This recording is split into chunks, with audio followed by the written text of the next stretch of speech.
Good Morning SAV, le podcast qui fait du bien à mon SAV avec Laurent Mella et Johan Fon. Bonjour à tous, bienvenue dans Good Morning SAV. Et ce matin, on va vite. Le SAV, ça va très vite. On est dans la série sur la renonciation. Et pour commencer sans transition, moi je me rappelle, j'avais commencé un poste de technicien. Et je vois on va dire le directeur qui me dit bah non, on traite. Et en fait, il était en train de dire que voilà, le SAV s'arrêtait jamais, il était tout le temps en train de traiter des problèmes et qu'ils étaient extrêmement performants là-dedans et que voilà, ils traitent. Ça m'a vraiment marqué, ça je le répète souvent, ça me fait rire. Et je m'en suis rendu vite fait compte parce qu'au bout de 2 semaines, en une semaine, j'avais fait 3000 km pour traverser la France dans tous les sens, pour aller régler des problèmes, éteindre des feux dans tous les sens. Truc incroyable, j'étais ruiné. Ah mais oui, mais on avait couru partout pour régler des trucs complètement fumeux des fois, mais on traite. Alors, le SAV qui est bon, il va vraiment vite, c'est ça le truc, Laurent? Bonjour à tous. Alors voilà une question importante, parce que c'est vraiment une des croyances qui est très fortement établie, qui est fortement en place dans l'immense majorité des organisations SAV, c'est que le SAV doit toujours faire vite. Que le SAV, c'est l'espace des super-héros qui mettent leur cape rouge, s'envolent et viennent instantanément, rapidement, sur place pour résoudre tous les problèmes. Sauf que ça, dans la réalité, dans la vraie vie, quand on regarde dans le détail et dans la durée ce que ça produit, ça crée en fait énormément d'injustices. Alors je m'explique. La vitesse, ça peut être très rassurant, mais ça peut être très générateur en fait d'écarts, de très grands écarts. Dans l'exemple que tu prends, je te fais parcourir 3000 km pour aller résoudre un problème. Le client a crié très très fort au téléphone, c'était vraiment très urgent, on considère que c'est un client important. Pour plein de bonnes raisons, parce qu'il va nous acheter une machine dans 3 mois, il s'est très engagé, on est à 2 doigts de signer, si tu n'y vas pas, il signera pas. On y va, on s'aperçoit sur place que le problème est uniquement un problème d'utilisation, c'est juste que le client n'a pas très bien relu les dernières consignes qu'on lui avait données, très bien respecté 2-3 éléments du cadre qu'on avait fixé, donc on lui redit ce qu'on aurait pu lui dire par téléphone, mais il voulait absolument qu'on soit là, donc on est là. Et puis quand on revient, la commande qui devait arriver dans 3 mois, elle n'arrive pas. Parce qu'en fait, il a choisi la concurrence parce qu'ils étaient un peu moins chers. Pendant ce temps-là, on a mis la pression sur le SAV, on a mis la pression sur un technicien. Le commercial était plein de bonne foi au moment où il a mis la pression. C'est pas le sujet. Sauf que la réalité, elle se passe autrement. Quel est le sentiment à cet instant-là de notre technicien qui s'est démené comme un dingue, qui a ruiné une partie de sa vie de famille pour pouvoir arriver en temps et en heure et in fine ne pas être hyper valorisé sur ce qu'il a fait. Quelle va être la relation future entre ce technicien et le commercial qui lui a mis la pression? Quelle va être la relation future entre le technicien et ce client-là quand il va rappeler pour une urgence? Est-ce que là, on a construit un sentiment de justice? J'ai un petit poil là, j'ai comme un doute. Donc la précipitation crée très souvent de l'injustice, donc c'est pas le bon chemin. C'est absolument pas le bon chemin. Parce que on oublie, peut-être parfois, que dans l'immense majorité des cas, bien sûr qu'il y a des exceptions, mais dans l'immense majorité des cas, le SAV ne sauve pas des vies. Le SAV remet des équipements en état de marche. Alors bien sûr, on va me dire, oui, mais dans le médical, quand on remet un équipement, on peut sauver des vies. Dans le nucléaire, quand on remet un équipement en place, on peut éviter une catastrophe. D'accord, il y a bien sûr des secteurs où il y a cet impact-là. Et dans ces secteurs-là, d'ailleurs, on met en place une organisation qui n'est pas dans la précipitation. Parce que quand on sauve des vies, on ne peut pas faire n'importe quoi. Donc on doit être certain de notre geste. Donc on met en place des organisations extrêmement pointues où on a anticipé énormément des cas de figure pour savoir quoi faire, quand et comment. On met en place, d'ailleurs dans le biomédical, il y a énormément de contrats. Il y a très peu d'équipements qui sont vendus sans contrat. Parce qu'il faut assurer un préventif de qualité si on veut qu'il y ait le moins de panne possible. Parce qu'il faut assurer un support de qualité pour que les utilisateurs soient bien accompagnés, qu'on leur explique toujours comment, qu'ils aient toujours une réponse quand ils se posent la question de comment je fais. C'est quoi la touche sur laquelle je dois appuyer après? Quel est le bon paramétrage dans ce cas de figure-là? Donc on a tout structuré. On a beaucoup de supports, on a une organisation de support documentaire, on a des vidéos tutos, on a mis en place beaucoup de choses qui font que ça marche. Euh, donc dans les cas où on sauve des vies, en général on est hyper structuré. Et dans les autres, l'immense majorité des autres cas, pourquoi on pousse pas le bouchon aussi loin? Parce que on n'a pas assez de contrats, on n'a pas assez de rentabilité. Pourquoi on n'a pas assez de rentabilité? Parce qu'on n'est pas assez structuré, parce qu'on n'est pas assez organisé, parce qu'on n'a pas placé l'activité de SAV comme étant stratégique dans l'entreprise, parce qu'on n'y met pas assez de moyens d'une manière générale. Mais on peut pas y mettre assez de moyens puisque ça coûte de l'argent. Oui, mais ça coûte de l'argent parce qu'on n'y met pas assez de moyens. L'œuf ou la poule, il faut bien se poser la question dans le bon sens. Donc, l'urgence permanente est un symptôme que votre SAV dysfonctionne. Et bah, mais est-ce que quand même, quand ça fonctionne bien, c'est une stratégie d'aller vite ou en général c'est une mauvaise idée de faire ce genre de choses? Alors, c'est difficile de faire une réponse générique. Bien sûr, il y a des cas de figure où on a besoin d'aller vite. Il y a des cas de figure où le SAV doit être dans une réactivité très poussée. Je prenais le cas du biomédical, on peut prendre le cas, par exemple, des secteurs d'activité qui ont des saisons dans l'agricole. Quand c'est la saison qu'il faut euh, ramasser les fruits, qu'il faut pulvériser, parce que si on ne le fait pas à cet instant-là, derrière, on va avoir tout un tas de problèmes. Quand on est dans le secteur de la piscine et puis que c'est la saison d'été, évidemment, il faut que les piscines fonctionnent. C'est pas le moment que les pompes tombent en panne. Donc il y a tout un tas de secteurs où la saison est importante. Il y a tout un tas de secteurs, comme un certain nombre de domaines dans l'industrie, où chaque heure perdue d'exploitation coûte énormément dans l'agroalimentaire, dans l'emballage. Donc, ok, c'est vrai, dans la robotique, c'est vrai tout ça.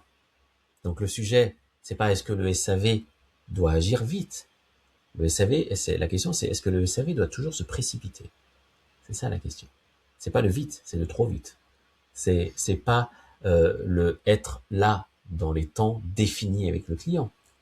C'est subir la pression des clients pour toujours arriver plus vite, quel que soit le cas de figure, sans avoir fortement qualifié l'appel, sans avoir fortement qualifié la réalité de la panne, sans avoir fortement qualifié les impacts de la panne, de l'arrêt, du problème, de paramétrage, le problème que rencontre le client. C'est quoi les impacts? Quels sont les impacts réels pour ce client-là, dans ce contexte-là, à ce moment-là? Est-ce que c'est clairement connu, clairement défini? Oui, non? Ok. Euh, Est-ce que mes équipes sont formées à bien poser les bonnes questions au bon moment? Est-ce que les personnes au téléphone ont suffisamment de bagages, suffisamment de compétences pour poser les bonnes questions? Vous voyez, tant que toutes ces questions-là, si elles ne sont pas clairement posées, on va continuer de se précipiter. Parce que la précipitation, je le répète, est un symptôme de dysfonctionnement. Euh, Peut-être que pour être encore un poil plus clair, c'est que plus vous allez être en mesure de prendre votre temps dans une organisation, dans quel que soit le contexte, plus vous allez être en mesure de dire stop, on ralentit un peu et on repose factuellement ce qui est en train de se dérouler, meilleures seront vos décisions. Et si vos décisions sont bonnes, votre SAV va être perçu comme qualitatif. Si vous vous êtes précipité et que le résultat n'est pas là, vous pouvez avoir l'impression que vous avez fait tout ce qu'il faut. Vous n'avez pas fait tout ce qu'il faut. C'est vachement intéressant. Moi, c'est vraiment un mal, tiens, un mal nécessaire. Enfin, non, pas un mal nécessaire, mais c'est vraiment ancré qu'il faut aller vite Ouais, et c'est toujours, culturel. toujours courir, quoi. Ouais, c'est Mm. culturel et dans tous les domaines. Pas que, moi, je viens du matériel agricole, mais c'est vrai, ça se voit dans d'autres domaines. Ah oui, dans tous les domaines, il y a une croyance que un SAV, c'est là pour être réactif. Quand je demande souvent dans une conférence ou dans une formation, quand je demande aux gens, pour vous, c'est quoi un excellent service client? Un des tout premiers mots qui sort, c'est la réactivité. Mais c'est du 100%. Il est toujours présent. Je suis pas en train de dire qu'un SAV doit pas être réactif. Je suis en train de dire qu'un SAV ne doit pas être réactif à n'importe quel prix. Qu'un SAV doit être réactif dans des conditions données, dans un cadre posé et avec une structure d'analyse des situations données. C'est ça, en fait, que je suis en train de dire. Sinon, c'est plus de la réactivité, c'est de la précipitation. Et confondre les deux, c'est la certitude d'avoir des clients insatisfaits et de perdre de l'argent. Mais s'il faut qualifier, est-ce que tu peux être réactif si tu prends le temps de qualifier? Quand, quand il y a un incendie et qu'on demande à des pompiers d'arriver, est-ce que les Hmm. pompiers posent des questions? Ouais, je crois que oui, en fait. Ils posent 2, 3 questions pour être sûrs de savoir qu'est-ce qu'ils envoient. Ils envoient une équipe de 2 personnes, ils envoient 3 camions avec des citernes d'eau, ils envoient un hydravion, un Canadair. Si on ne qualifie pas bien, on n'envoie pas les bonnes personnes, on n'envoie pas les bons outils, et on n'arrive pas forcément au bon moment. Donc la qualification, c'est le temps nécessaire. C'est ça ralentir en fait.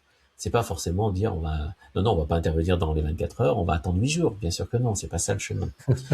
Évidemment. La question c'est, est-ce que on a suffisamment posé de questions? Et j'insiste, il y a les éléments de contexte et l'impact de ce problème dans le contexte du client.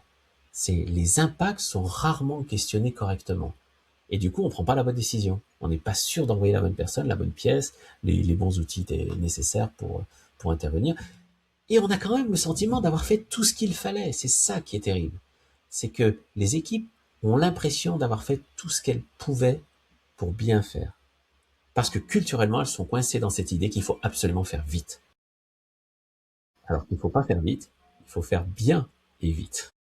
Ouais. Et tu disais on sauve pas des vies, mais tiens, ça m'a fait penser à un truc, c'est quand tu fais des formations premiers secours, tu sais, ou ouais, enfin secouriste, premier secours en entreprise ou même, enfin même dans la vie, on va dire privée.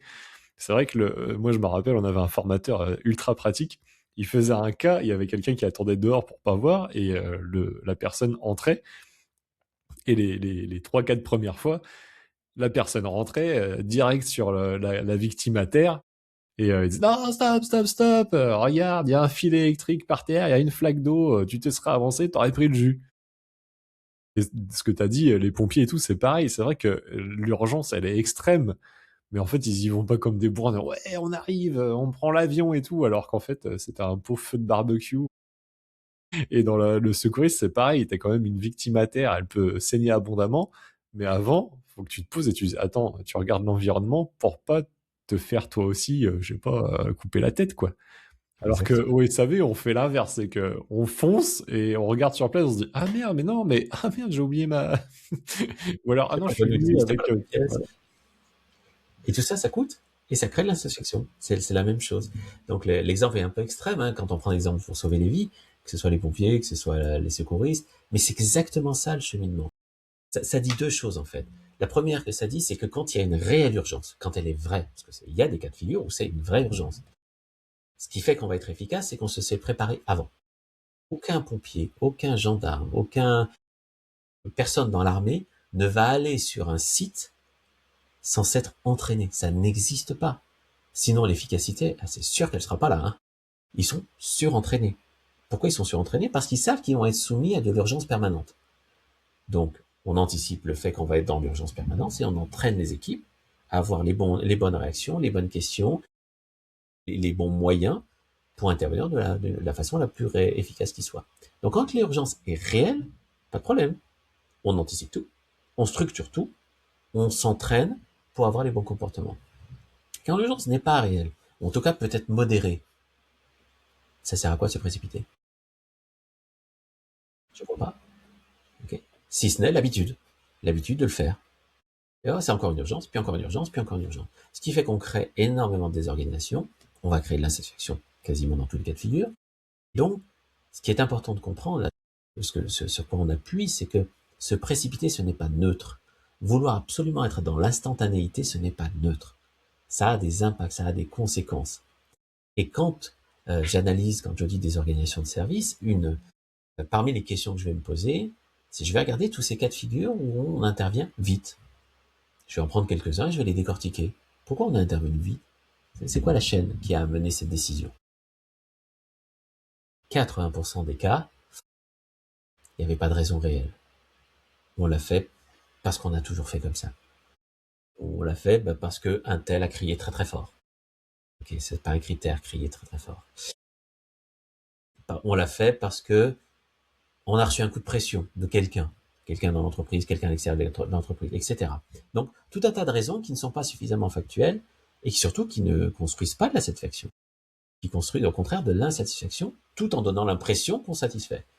C'est l'enfer en fait. Donc, ça ne marche absolument pas. Donc, arrêtez de pousser vos équipes à faire vite. Ok. Si vous les poussez à faire vite, c'est que vous avez mis en place l'organisation qui permet de le faire. Sinon, ne le faites pas. D'ailleurs, je serais curieux de savoir qui est-ce qui a la capacité de poser des questions pour se préparer à une intervention qui est très urgente. Qui est-ce qui a la capacité? Ouais, de nos auditeurs. Est-ce que quand il y a des interventions urgentes comme ça, des coups de pression de clients, les gens sont capables de poser des questions avant d'intervenir? Moi, ça me fait penser à un gars que j'ai vu en salon l'été dernier, où le mec il me dit, bah moi j'ai un client, je lui pose des questions, je lui fais vérifier, machin. Le lendemain, je fais 8 heures de route, j'arrive sur place, la courroie, elle était complètement en lambeaux en fait, c'est pour ça que ça marchait pas. Bah, j'avais oublié de lui demander de vérifier la courroie. Ah, puis le client il avait pas pensé. 8 heures de route pour remplacer une courroie, c'était pas son job.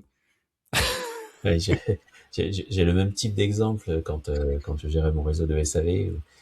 Quand envoyer un technicien alors qu'on a posé la question au client et que le client vous a dit oui, de vérifier que c'est pas l'arrêt d'urgence, que l'arrêt d'urgence est bien désenclenché Ah, et arriver sur place et l'arrêt d'urgence est enclenché. Et c'était ça le problème. Et c'était uniquement ça le problème. Donc oui, on a agi très très vite. Hein. On est allé sur place très vite. Est-ce qu'on a créé de la satisfaction? Pas du tout. Le client s'est senti coupable de ne pas avoir vraiment vérifié, enfin certaines personnes chez le client, pas la personne qui avait appelé. Le technicien s'est senti très agacé parce que elle est où sa valeur pour aller faire un quart de tour à un bouton d'arrêt d'urgence? Voilà, où est la valeur? Et nous en interne on n'était pas contents parce que ça a coûté très cher. Donc personne n'est satisfait. Pourtant on a agi vite, très vite même, très très vite. Okay, c'est de la précipitation. Donc ça n'a pas d'intérêt. Ça n'a strictement aucun intérêt. En fait, pour le dire autrement, la capacité à prendre son temps, c'est un outil de la qualité. ah, mais Laurent, dans ton exemple, ton client, il est de mauvaise foi. Il t'a dit oui, oui, oui, parce qu'il en avait marre. Ah, la mauvaise foi. On y revient à ce sujet-là. Ça aussi, c'est fréquent. Et oui, c'est tellement facile de juger le client, de dire, mais de toute façon, c'est de sa faute, c'est à lui, il avait qu'à vérifier réellement. Sauf que c'est toujours une question de contexte. Est-ce que à cet instant-là, la personne qui nous a appelé, c'était la personne qui était réellement l'opérateur? Absolument pas. C'était quelqu'un qui était dans un bureau.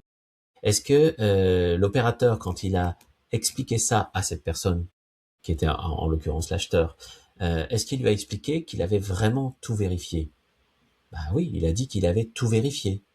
Donc quand on pose la question, est-ce que telle action a été faite? Dans la tête de l'acheteur, bah, tout a été vérifié puisque c'est ce qu'on lui a dit. Donc il n'est pas de mauvaise foi.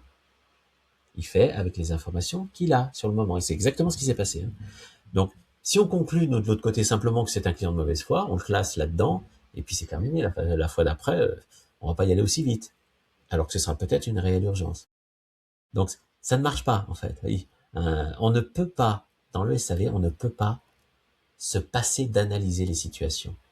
C'est impossible. C'est ce que j'appelle poser des critères, c'est ce que j'appelle poser des questions, c'est ce que j'appelle faire en sorte que les personnes qui reçoivent les appels, ou qui reçoivent les mails, posent un certain nombre de questions avant de prendre la moindre décision.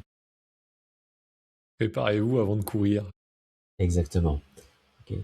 La- Vos actions doivent être justes. Dans le SAV, un des maîtres mots pour moi, c'est la justice. C'est de faire en sorte que nos actions soient justes. Elles doivent être justes pour nous, elles doivent être justes pour les personnes impliquées, les techniciens, les personnes au support, elles doivent être justes pour les clients. Donc, et la justice, c'est quelque chose d'assez complexe, hein, on le sait bien. Et cette complexité, elle se résout par l'information, la qualité des informations que l'on met dans la balance pour arbitrer, pour prendre nos décisions. Et le cadre qu'on a posé. J'y reviens souvent. Très bien. Eh bien, faites-nous part un peu de comment ça se passe chez vous. Oui, Et laissez-nous quelques exemples de situations de stress comme ça ou de précipitation que vous avez vécues, puis les conséquences que ça a donné, ça nous intéressera, on pourra aussi réagir et vous apporter quelques regards là-dessus. et on se retrouve lundi prochain pour parler de votre prochain renoncement à faire. Renoncez donc à l'instantanéité et on en reparle. Bonne semaine à tous. C'était Good Morning SAV, le podcast qui fait du bien à mon SAV, présenté par Laurent Mella, expert SAV, et Johan Fon, créateur de vidéos tuto pour ton SAV.